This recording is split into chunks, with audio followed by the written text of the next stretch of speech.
Tiga paradigma di sini memiliki kesamaan dengan paradigma kita dalam paradigma ilmu sosial yang selama ini kita pelajari. Kita sepakat bahwa masalah ilmu sosial itu adalah sesuatu yang tidak tunggal tapi sangat kompleks, sehingga kita butuh paradigma ganti. Kenapa ada ketergantungan? Kasusnya paling tidak kembali ke kasus kita. Apakah model-model pembangunan itu akibat dari pembangunan kapitalis? Iya. Pilihan-pilihan model pembangunan yang itu kemudian diterapkan pada masa sekarang ini, apakah memang ada berhubungan dengan konsep dan teori yang tadi disampaikan?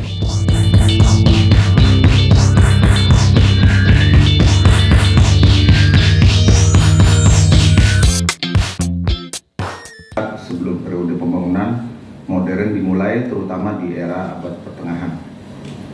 Selanjutnya konsep pokok, gagasan fundamental atau pemikiran utama tentang pembangunan perubahan sosial serta isu-isu yang berkembang di dalamnya seperti ketimpangan dan kemiskinan.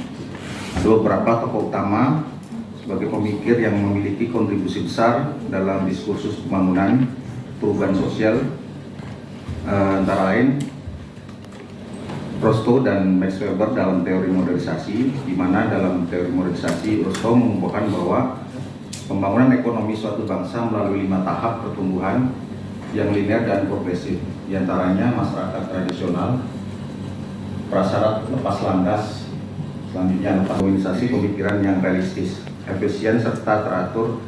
Ia juga mengkaitkan modernisasi dengan munculnya etika tertentu. Dengan demikian, Weber terhadap modernisasi lebih fokus pada faktor-faktor non-ekonomi, khususnya peran nilai-nilai, budaya, dan etika, serta memunculkan birokrasi yang rasional sebagai aspek fundamental yang mendorong perubahan dari masyarakat tradisional ke masyarakat yang modern. Analisa kasus, membaca dan menelaah fenomena sosial kekinian yang berkaitan dengan isu ketimpangan sosial dan kemiskinan dengan menggunakan perspektif teori pembangunan dan perubahan sosial. Selanjutnya, konsep pembangunan. Pembangunan memiliki ragam pengertian, namun secara konsep mencakup 4 aspek, yakni yang pertama tentang kualitas hidup, di mana konsep pembangunan kualitas hidup membahayakan kemampuan generasi mendatang untuk memenuhi kebutuhan mereka sendiri.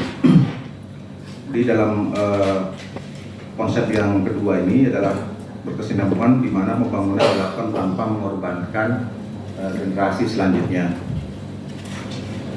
Selanjutnya yang ketiga, memuat nilai, di mana konsep pembangunan memuat nilai esensinya adalah seperti kesejahteraan, keadilan, berkelanjutan, dan pelestarian lingkungan, yang semuanya bertujuan untuk meningkatkan kualitas hidup masyarakat secara menyeluruh dan seimbang. Mendorong terjadinya perubahan sosial terjadi secara terencana, di mana proses perubahan sosial yang direncanakan dan disengaja untuk melestarikan dan mengembangkan nilai-nilai luhur masyarakat agar dapat menjawab tantangan zaman serta meningkatkan kualitas hidup dan kemajuan bangsa menuju tujuan yang di mana fokus ekonomi growth industri dan strateginya adalah basic needs, pelayanan publik atau service, sedangkan people centered, human empowerment atau pemberdayaan. Yang karakteristik yang kedua adalah terkait nilai, di mana ekonomi growth memandang berpusat pada industri dan basic need berkiblat pada manusia, sedangkan people centered berpusat pada manusia. Indikator dan manusia. Sementara di strategi dalam basic need itu sendiri keterbatasan anggaran dan implementasi aparat. Dan people centered sendiri struktur dan prosedur yang mendukung. Itu adalah model pembangunan berdasarkan fokus, nilai, dan indikator peran dan kelemahannya. Semua proses pembangunan pasti akan selalu bersentuhan dengan isu-isu kemiskinan, dan isu-isu ini, isu kemiskinan, isu ketimpangan dialami oleh semua negara maju sekalipun.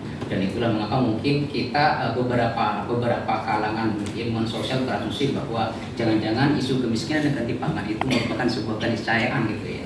Karena selama ini Karl Marx pun sebagai orang yang selama ini getol, bahkan dikatakan sebagai orang yang pertama kali melawan tentang kemiskinan dan juga kekayaan gitu ya. Kalau saya coba sederhanakan di berbagai literatur, paling tidak ada 4 kata kunci atau 4 aspek utama dalam kemiskinan. Satu adalah kemiskinan itu identik dengan ketidakmampuan memenuhi kebutuhan dasar. Apakah itu berupa makanan, apakah itu berupa kehidupan yang layak dan lain sebagainya. Dan ketidakmampuan di sini itu memiliki banyak faktor. Bisa karena skillnya yang rendah, bisa karena keterbatasan dirinya untuk memakai sumber daya, gitu ya. Bisa juga karena pendidikannya yang rendah sehingga dia tidak memiliki skill seperti itu. Yang kedua, kata kunci yang kedua dalam aspek kemiskinan itu adalah kehidupan yang martabat. Artinya ketidakmampuan orang untuk logis, kalau nggak ada logistik seperti itu. Artinya ekonomi dulu. Dan kemiskinan juga berkaitan dengan masalah keterkaitan dengan sumber daya. Artinya seorang itu bisa dikatakan miskin ketika dirinya itu tidak memiliki kemampuan atau memiliki keterbatasan untuk mengakses sumber daya. Apakah itu berupa sumber daya alam ataupun sumber daya lingkungan. Jadi ketika seorang itu tidak memiliki kemampuan, ada 3 paradigma yang bisa kita gunakan dalam melihat kemiskinan. Kalau kita melihat konsep paradigma, kita pasti kenal bagaimana paradigma itu oleh Thomas Kuhn itu didefinisikan sebagai suatu yang sifatnya sangat mendasar. Paradigma itu adalah suatu yang sifatnya mendasar dan di atasnya itu perspektif, teori, dan metodologi itu bisa dibangun. Nah, dalam memahami kemiskinan, maka paradigma yang bisa kita gunakan itu ada 3. Satu adalah paradigma struktural, 2 itu adalah paradigma kultural, dan 3 itu adalah paradigma multidimensional. Dan dalam pemahaman saya, nanti bisa teman-teman koreksi atau bisa nanti teman-teman komentari, 3 paradigma di sini memiliki kesamaan dengan paradigma kita dalam paradigma ilmu sosial yang selama ini kita pelajari. Kita sepakat bahwa masalah ilmu sosial itu adalah sesuatu yang tidak tunggal tapi sangat kompleks sehingga kita butuh paradigma ganda. Kalau dalam bahasa Josh Risher, G. Goodman itu disebut dengan paradigma ganda. Ada fakta sosial, ada definisi sosial, juga ada perilaku sosial. Dan saya melihat asumsi-asumsi dasar dari ketiga paradigma ini itu memiliki kesamaan dengan paradigma dalam melihat kemiskinan.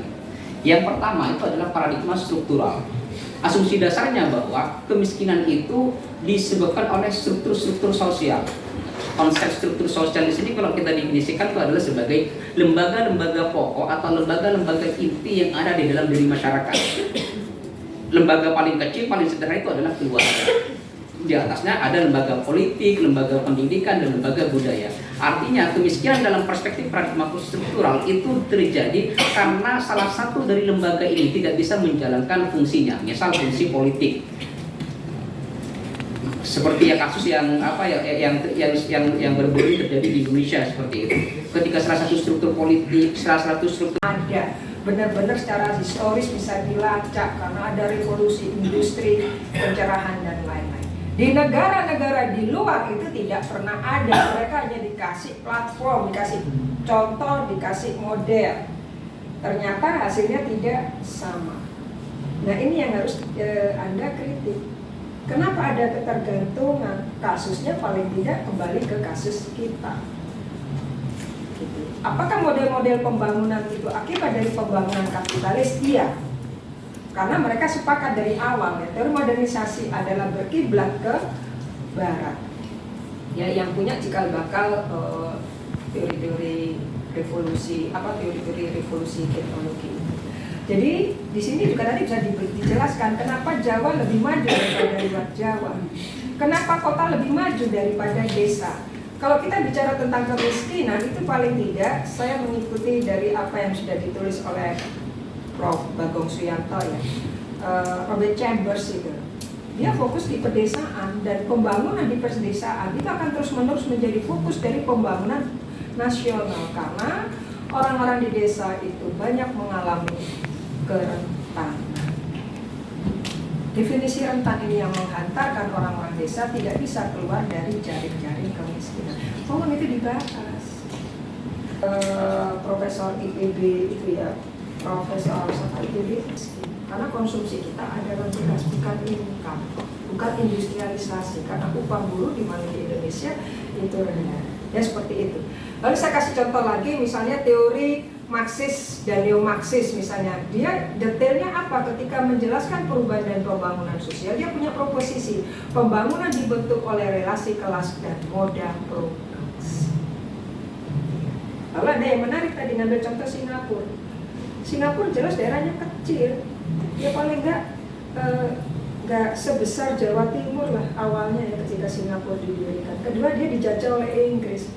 Ketiga, di sana dia karena dijajah Inggris, dia menerapkan kebijakan-kebijakan yang sangat rasional, meritokrasi. Dia nggak punya sumber daya alam. Korupsi di Singapura ya sama, digantung. Tertib administrasinya tinggi.